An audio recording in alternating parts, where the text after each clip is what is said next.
Nous avons vu Dexter tuer de nombreux personnages fictifs. Mais que se passerait-il s'il devait affronter un véritable tueur en série? Aujourd'hui, nous allons découvrir pourquoi Jeffrey Dahmer n'aurait eu aucune chance face à Dexter Morgan.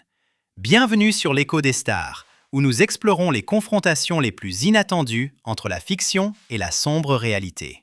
Jeffrey Dahmer était le stuff des cauchemars. Son enfance fut horrible, et de cette éducation difficile, il allait commettre des actes monstrueux. La mère et le père de Jeffrey étaient présents dans sa vie, mais il a été rapporté qu'il n'était pas vraiment attentif. Sa mère souffrait probablement de maladies mentales non diagnostiquées, et son père était très occupé par son travail. Sa mère était souvent trop déprimée ou distraite pour lui accorder l'attention qu'un enfant a réellement besoin ou mérite. Son père a bien essayé de se connecter avec lui à travers des intérêts partagés comme la science et la préservation de corps d'animaux, mais il n'a pas remarqué les problèmes profonds auxquels Jeffrey était confronté. Finalement, les parents de Dahmer ont divorcé et sa mère a quitté la ville avec son jeune frère. Cela a laissé Jeffrey seul, sans véritable soutien ni supervision. C'est la même année que la séparation de ses parents, en 1978, qu'il a commis son premier meurtre, alors qu'il n'avait que 18 ans. Sa victime était un autostoppeur nommé Stephen Hicks, qui essayait simplement de se rendre à un concert. Après avoir assassiné Hicks, Jeffrey n'a plus tué pendant près de 10 ans. Mais une fois qu'il a recommencé, cela s'est produit à un rythme assez régulier, avec quelques meurtres chaque année, jusqu'à ce qu'il soit finalement appréhendé en 1991. Il utilisait une méthode relativement standard pour capturer ses victimes, mais elles n'ont pas toutes été assassinées exactement de la même manière. Il est également important de noter que Dahmer était un grand buveur, même au lycée. Il avait besoin de boire pour être sociable, et une fois qu'il avait le courage de socialiser, il pouvait commencer son processus macabre. Il se montrait amical envers sa cible, leur offrant des trajets, des boissons, des drogues, n'importe quoi pour les faire baisser leur garde et les amener chez lui. Une fois sur place, il les rendait généralement incapables de se défendre en les droguant avec une boisson additionnée de sédatifs. Certains étaient tellement ivres qu'ils s'évanouissaient d'eux-mêmes. Une fois sans défense, Dahmer étranglait ses victimes à mort avant de les démembrer. Certaines parties de leur corps, il les gardait. Certaines, il les mangeait. D'autres, il les détruisait simplement. Ces méthodes étaient véritablement cauchemardesques et horribles. Il méritait vraiment un sort pire que la mort pour ce qu'il a fait à ces jeunes hommes innocents. Et ce qui était vraiment dégoûtant chez Dahmer, c'est qu'il n'avait aucun scrupule à blesser des enfants. Ses victimes les plus âgées pouvaient avoir la trentaine, mais les plus jeunes n'avaient que 14 ans.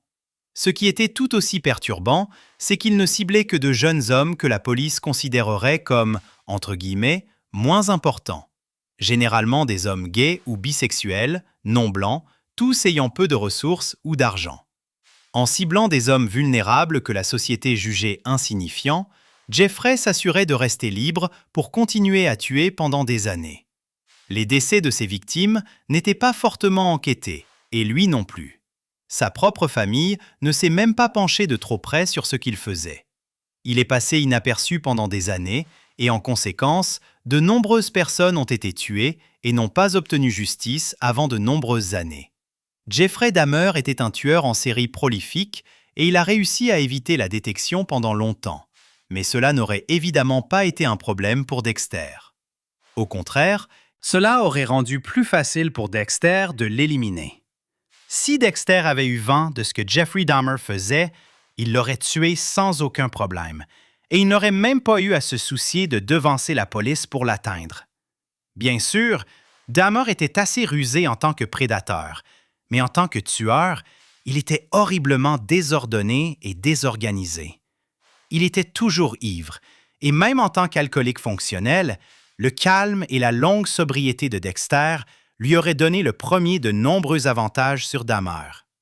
Souvenons-nous que, tout comme Jeffrey Dahmer, la quatrième victime de Dexter, Levi Reed, était également un homme régulièrement très intoxiqué. Et malgré le fait que Dexter venait de commencer son parcours de tueur avec un code, il a pu éliminer Levi sans problème.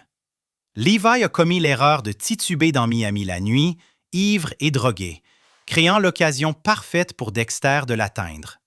Lui-même tueur en série, Levi était également la victime parfaite pour Dexter. De plus, il avait réussi à éviter une condamnation grâce au travail bâclé de la police de Harry Morgan, ouvrant la voie à Dexter pour rendre justice. Et comme Jeffrey Dahmer, certaines des victimes de Levi Reed étaient des enfants, ce que Dexter déteste notoirement. Savoir que quelqu'un a blessé des enfants a toujours fait ressortir le côté le plus dangereux de Dexter. Une fois, il a même éliminé un homme qui n'était pas un tueur, mais qui était connu pour s'en prendre aux enfants d'autres manières. Nathan Martin était un homme qui avait déjà été condamné pour avoir agressé un enfant, voire plusieurs. Même s'il a finalement été libéré de prison, il a dû s'enregistrer comme délinquant sexuel, et c'est une bonne chose qu'il l'ait fait. Il continuait à s'en prendre aux enfants, les suivant, les observant en public et prenant des photos effrayantes d'eux. Sa dernière erreur serait de cibler la belle-fille de Dexter, Astor. Lorsque Dexter a découvert ce qu'il faisait, il a fait irruption chez Nathan et l'a étranglé à mort pour protéger ses enfants et tous les autres enfants que Nathan aurait pu victimiser. Même si toutes les victimes de Dahmer n'étaient pas des mineurs, quelques-unes l'étaient. Sachant que Dexter serait plus intéressé que d'habitude à se débarrasser de Jeffrey Dahmer, la détermination de Dexter est un autre désavantage pour Dahmer. À part Al Jolly Walker, pouvez-vous nommer quelqu'un d'autre qui ait réussi à échapper à la table de Dexter une fois qu'il était dans son radar? Et Dahmer n'aurait jamais vu Dexter arriver. Comment aurait-il pu? Dexter planifie. Dahmer réagit. Il était tellement habitué à être le chasseur qu'il ne s'attendrait probablement jamais à devenir le chassé. Comme la plupart des cibles de Dexter, le faux sentiment de supériorité de Dahmer et l'hypothèse qu'il était en sécurité seraient un autre avantage pour Dexter. Dexter aurait pu traquer Dahmer et même s'approcher de lui sans jamais être remarqué. Au moment où Jeffrey Dahmer aurait réalisé qu'il était en danger, il aurait été bien trop tard pour lui. Il n'a même pas réussi à empêcher ses voisins de devenir méfiants, car la façon dont il se débarrassait des corps de ses victimes était si désordonnée.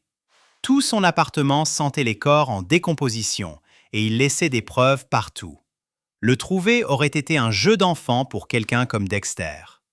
Restez avec nous, car nous allons bientôt révéler comment Dexter aurait pu manipuler Dahmer avec une ruse que même les plus grands tueurs n'ont pas vu venir.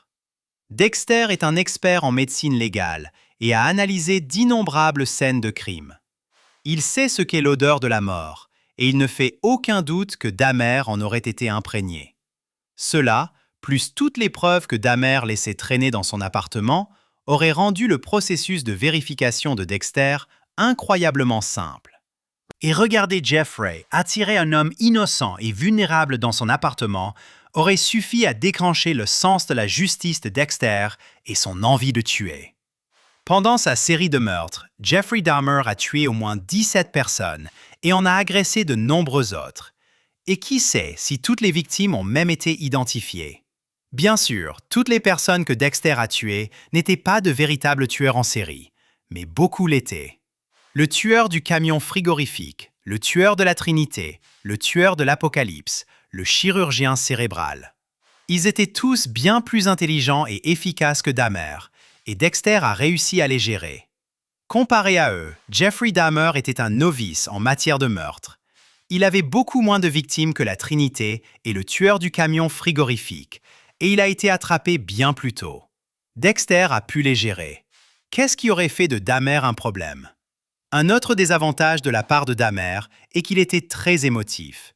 Il frappait quand il se sentait rejeté et prenait souvent des décisions hâtives dans des moments de faiblesse, même s'il risquait d'être attrapé en conséquence.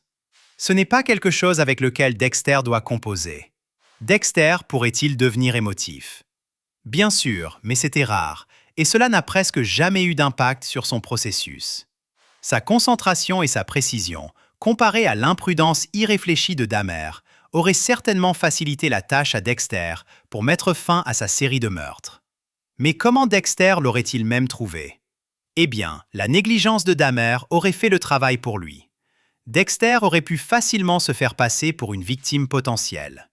Dahmer choisissait généralement des hommes plus jeunes comme victimes, mais si Dexter semblait suffisamment désespéré ou vulnérable, il aurait pu paraître attrayant pour Dahmer comme une cible facile, quel que soit son âge.